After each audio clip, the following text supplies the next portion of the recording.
It was on these streets where I witnessed the power of faith and the quiet dignity of working people in the face of struggle and loss. Now this is where I learned that change only happens when ordinary people get involved, and they get engaged, and they come together to demand it. It's not just my belief. It's the beating heart of our American idea, our bold experiment in self-government. It's the insistence that these rights, while self-evident, have never been self-executing, that we, the people, through the instrument of our democracy, can form a more perfect union. Yes, our progress has been uneven. The work of democracy has always been hard. It has been contentious.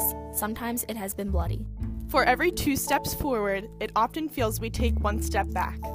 But the long sweep of America has been defined by forward motion, a constant widening of our founding creed to embrace all, and not just some. Democracy can buckle when it gives in to fear. So just as we as citizens must remain vigilant against external aggression, we must guard against a weakening of the values that make us who we are. That's why we cannot withdraw from big global fights to expand democracy, human rights, women's rights, and LGBT rights. No matter how imperfect our efforts, no matter how expedient ignoring such values may seem, that's part of defending America. Which brings me to my final point. Our democracy is threatened whenever we take it for granted.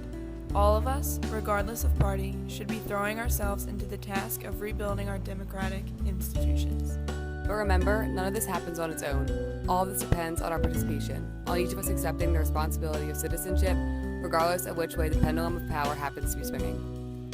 Our Constitution is a remarkable, beautiful gift, but it's really just a piece of parchment.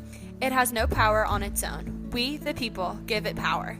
We, the people, give it meaning. With our participation and with the choices that we make and the alliances that we forge. Whether or not we stand up for our freedoms, whether or not we respect and enforce the rule of law, that's up to us. America is no fragile thing, but the gains of our long journey to freedom are not assured.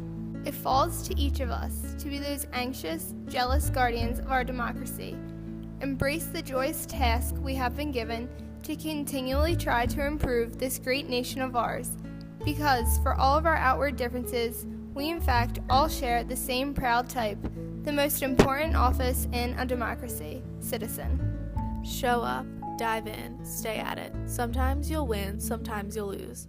Presuming a reservoir in goodness that can be a risk, and there will be times when the process will disappoint you. But for those of us fortunate enough to have been a part of this one and to see it up close, let me tell you, it can energize and inspire.